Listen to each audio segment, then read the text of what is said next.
Hi, and welcome to PG6Ness channel. This is going to be a follow-up to my budget guns video. This is going to be expensive guns. Now, there are so many expensive guns, you can't really single out individuals like I did in the budget gun video. So I'm going to kind of try to hit some categories here of, things that if you're looking to spend some money, you should probably pay attention to. These are going to be things that, are good investments, and by that I mean they aren't going to go down in value and they're easy to sell. They're going to be, just cool ass guns like the BAR there on top. That one's not easy to sell, but it's worth a shit ton of money and it's cool. Anyway, let's get to it. Let's start off with handguns again, so that's what we did last time. There are two SIGs here on the table. This is the SIG M11A1, and that's the SIG 938. This is pretty much representing full-size guns, even though it's compact, but whatever. And these would include, custom 1911s, SIGs, HKs, some of the FNs, pretty much any handgun over, I'd say $800 is going to fall into this. That you'll always be able to get good money out of them. They are fun to shoot. They're good guns to have. And there's a reason why they get so much for them, and there's a reason why they hold their value. Guns I would avoid in this price range would be HKs for sure. That SIG, if I went and tried to sell it, I could get 90% of what I paid for it in 5 minutes. The HK, you'd be fighting to get what you'd get out of a Glock. I don't know what it is about them, but nobody likes to buy used HKs for some reason. I think it's a very small club that likes them, and they buy them new. Just the way it is. Custom 1911s, you can always get good money out of if they're, a good gun. I guess done to everyone else's taste. If you have something really, really customized that only you would like, you're gonna have a hard time selling that. But any 1911 north of $1,000 is gonna hold its value probably. Some of the really high end ones like Ed Brown's, you are gonna take a hit. I mean, it's like buying a car. Well, the instant you take it home, you lost $1,000 probably. But you could probably sell it anytime you wanted for like $2,000. Bear in mind that that's probably a $4,000 1911, so it's not the greatest investment either. Really, as far as investment grade handguns go, I would get user guns. The SIGs hold their value extremely well. Glocks are like the only gun on the market that you can sell for full retail price used. I mean, a SIG, if you bought that new at a store, that would be right at $900 probably, maybe like $9.25, and you could expect to get like $850 out of it used. The Glock, you're gonna pay $5.25 plus tax, and you could probably get $550 out of it, which comes pretty close to that $525 plus tax. That's again just the way it is.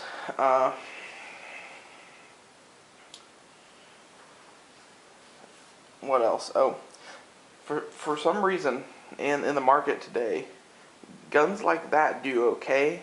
The bigger guns, but compact, high quality guns, you can always sell. There's always a buyer for a good concealed carry gun. And that kind of brings us into our next topic. Oh, I almost forgot, some of the other stuff that really sells in the high-end full-size stuff is historical pieces of one sort or another. But we'll kind of get to that a little later. We have other things to talk about there. The concealed carry guns, though, back on topic. The concealed carry guns are an easy seller, especially if it's something that's worth at least $500. You're going to be able to sell it pretty easily because it's probably a gun that's in demand. I mean, unless you get like a Walther PPS or something like that, something that's been out a while. Glock 26s fall into this category. The easiest gun on the planet to sell. You can get $450 out of a heavily used Glock 26 in like maybe 20 minutes at a gun show. And those of you who don't know much about gun shows, that's really fast. Most of the guns on this table would take at least a show to sell. A couple of these would take several shows to sell for any good amount of money. But a Glock 26 you can get damn good money out of, even worn to shit, in 20 minutes or less. That 938 there, it's like 700-ish. And you can get that pretty much whenever you want. It's just, it's a gun people want. And the reason a lot of these are easy to sell is because people want to buy stuff without paperwork, and that way, the man doesn't know they have it. Whatever, it doesn't really fucking matter. And yes, I know I'm going to get people in my comments, oh, the 4473 tracks your whereabouts and blah, blah, blah, all the conspiracy theory bullshit. It's bullshit. I make money off these people all the time. Okay? That is that I buy up a gun or 2 guns or something. I play with them for like 2 months, and then, I get somebody who's going, could I buy that off you? And I'm like, well, yeah, I'm bored with it. I could use something else. I'll sell it to them. And you are fully legal to do so as long as you're in a free state. There's a couple of states that have registries that you can't do that in. Anyway, things that aren't quite such good investments in the concealed carry handguns are Kel-Tecs. Pretty much anything under $300. People who buy those guns are non-gun people buying them new at stores. And there might be somebody like me who see that for cheap and go, yeah, sure, I'd want it, but they're not going to pay MSRP on it or something like that. So high-end carry guns, always good to have. Now long guns. Let's start off with the AR-15, since it's so handy. This is my own little custom Troy thing. I don't know, it was originally supposed to be an SPR, and it kind of ventured away from that considerably. Any AR, it has a few interesting things about it. You can build one up out of spikes, parts, and shit for probably $700 or $800 and flip it for $1,000. But this gun right here, if you took the scope and the light off it, you'd probably only be able to get $1,000 out of it too. So an AR, no matter what it is, pretty much sells for about the same. And you should bear that in mind if you're going to build one, and you're building it intending on selling it and building another one down the road. Which, yet again, as long as you aren't doing that for a business or whatever, is perfectly legal. What I mean by that is, that Troy handguard, that is worth, $200 or whatever to someone who wants one. But putting that on the gun narrows the field of people you can sell it to significantly. Because the people who want that are willing to add it, and those who don't want it don't want to pay for it. So if it was free on there, shit, yeah, they'll go ahead and buy it. I mean, why not?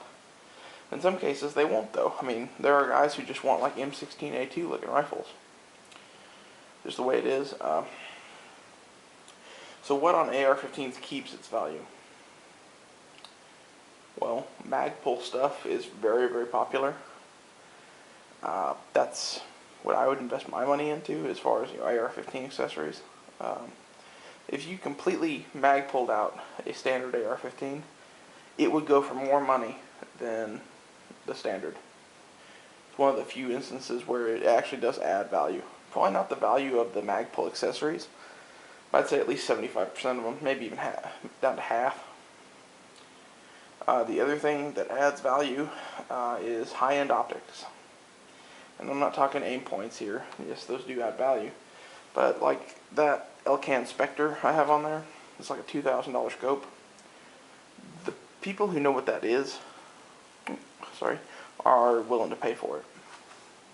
And believe it or not, there's a lot of those. Now, what does not add value? Lights. Lights don't add hardly anything to the value of a gun. Mainly because the gun community as a whole doesn't shoot at night. So they don't care if it has lights on it or not. And when they do put lights on it, they put cheap ones. Phoenix, ProTac, whatever. Occasionally you'll get someone who's, maybe got like a Streamlight or a Surefire, but, it's like me, that model is several years old. I mean, that went to Iraq or Afghanistan and came back. Should tell you about how old it is. It's a great light, but it's fucking heavy as shit too.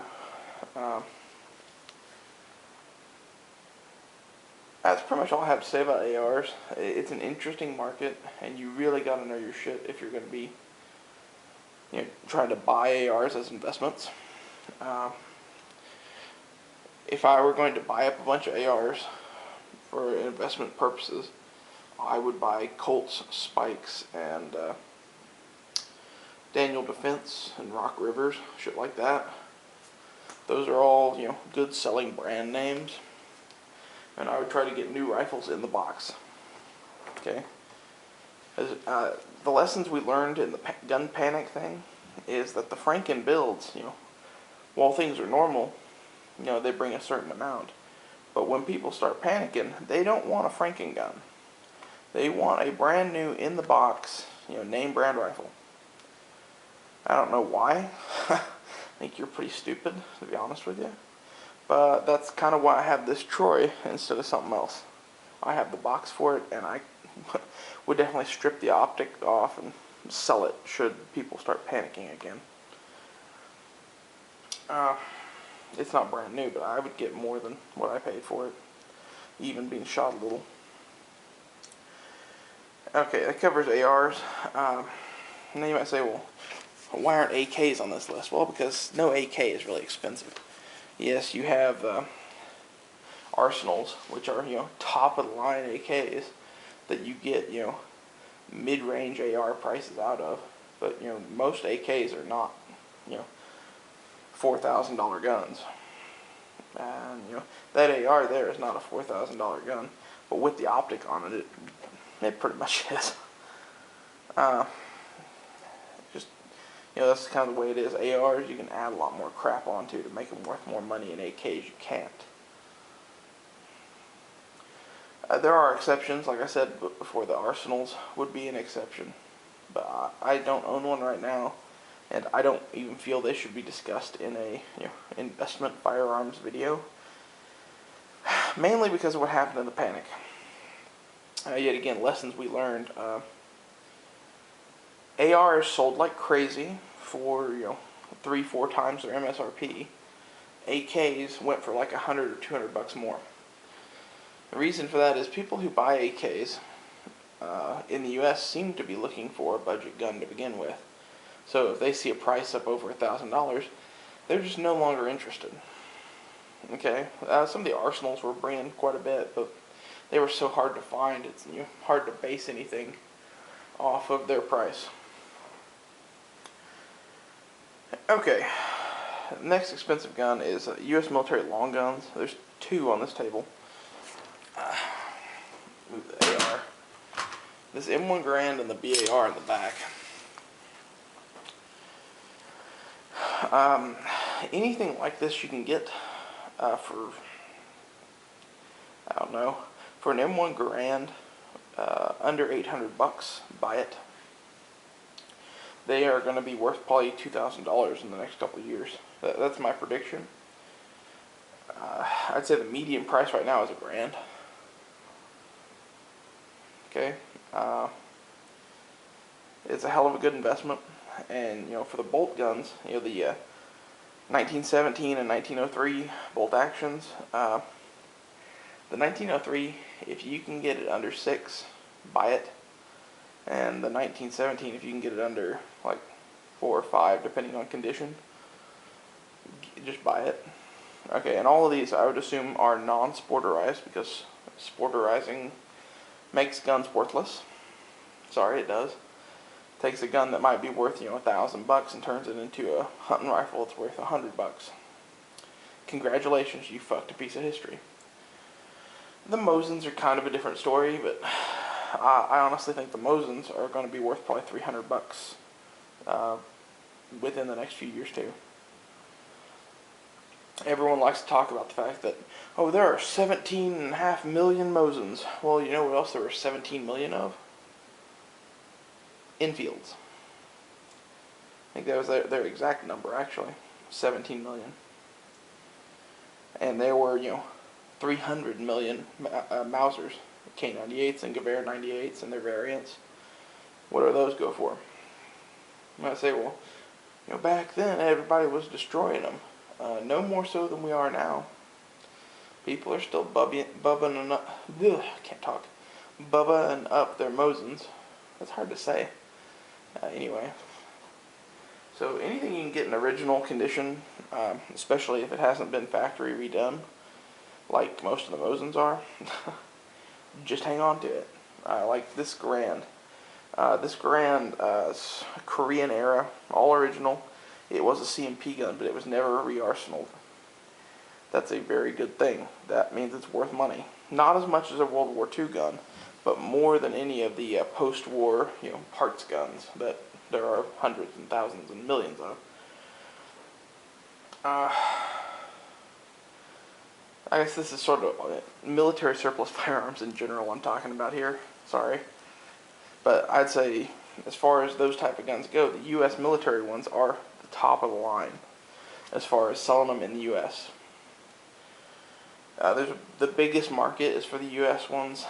The ammunition is most available for the U.S. ones, not counting the Mosin ammo that gets shipped in by the crate now. But the thing is, I have seen that happen with 8mm and .303 also. And you have to understand, eventually it's going to dry up. Now, it's going to take longer with 7.62x54R than almost any other cartridge. Because why? Because of the PKM and other medium machine guns of the Soviet Union that are still in use today. They are still making that ammunition. So I would estimate, that ammo is probably not going to run out anytime in my lifetime, but it is something to consider, especially with the fact that importation could be cut off to us at any moment. And all the 30-06 is produced here in the U.S. Nobody else uses 30-06 but Americans. So for me personally, I like guns chambered in 30-06 because it's $18 a box now, and it'll be $18 a box for a long fucking time. It's a longevity thing. Okay, any other surplus guns that we want to talk about? Oh, SKSs are coming back into the country again from China, along with T-53s. If you have a couple grand, I would buy up a bunch of SKSs and sit on them for about 10 years. Just see how it plays out. Expensive shotguns. Now, I have this guy out because it's the most expensive shotgun second most expensive shotgun I've ever owned. Here I am talking about other types of shotguns though. I'm talking about the most expensive shotgun I ever owned, which was an over-under Browning superposed from the 40s. It's, really nice, like hunting skeet type gun.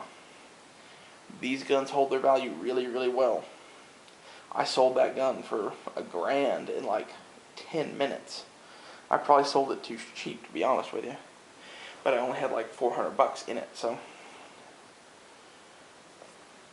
As far as, these type of guns go, even like this Benelli, if I wanted to sell that right now, I could probably get $800 out of it pretty fast. And I only put $600 into it at a pawn shop.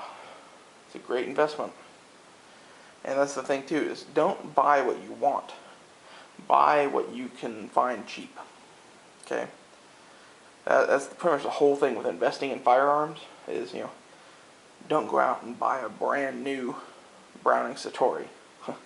Look around a gun show for a used Browning Satori that, has only been shot twice and is brand new in the box. but it's half the price of the new one. Okay, those are out there. Buy it, hang on to it, shoot it, love it, enjoy it, and then 2 years later, when you get tired of shooting skeet and want to sell it, you can make some money. And finally, in the back there, the BAR represents grail guns to me, and a grail gun is anything over $5,000. These are always good investments, especially most of the ones over $5,000 are machine guns. Those are extremely good investments. But that BAR is already worth $3,000 more than I paid for it. Imagine what it'll be 20 years from now when the parts are all dried up. Okay, this is the where investing in guns is. Okay, get the really expensive, rare, hard to find shit that's going to go up in value, such as machine guns. They're not making any more machine guns. So there's that, and then there's wall hangers. At least that's what I would call them. This one is a copy, but even it's worth $1,300. Imagine if it was a real 1873 Winchester in 4440 that's still shootable. Shit, you could ask the moon. It'd probably be $5,000 easy. It kind of merges with the whole grail gun thing. And when it comes to investment handguns, this is where I was talking, things are going to circle back around. Single action revolvers are some of the best investments in the world. I've literally seen Colt single action armies go from being $500-$600 guns to being $5,000 guns in my lifetime. Okay, and some of you are going, you're too young for that. I remember when I was a kid seeing single action armies out at gun shows for not much money. And seeing them slowly creep up. An old beat up one that wasn't in 45 Colt was in like 4440. You couldn't get much money out of in the 90s. Now, with cowboy action shooting and shit, their popularity is skyrocketing, and people like the 4440s again because the Winchesters chamber the same round. But in general, single action armies are worth more than 45 Colt. Anyway, there's a shitload more you could talk about in the wall hanger section. Black powder guns are worth shit tons. Old World War II era 1911s. That kind of crosses into the M1 Garand's area too. But anyway, thanks for watching this rant about valuable firearms investing, and everything that goes along with it. I hope some of you found this helpful. Be sure to subscribe and please thumbs up the video. I'll see you guys later.